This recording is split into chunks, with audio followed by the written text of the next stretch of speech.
Welcome back to Ames Family Farm.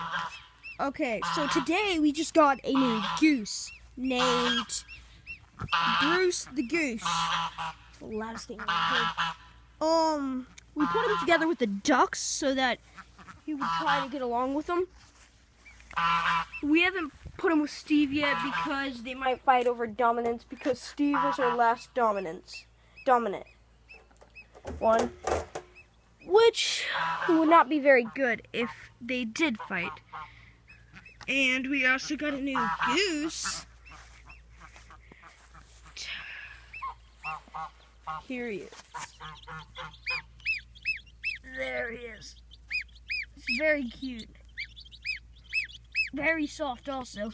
My sister calls him tiny, but he's huge compared to the chicks. Look at that. Well, that's all today. Thanks for tuning into the Ames Family Farm.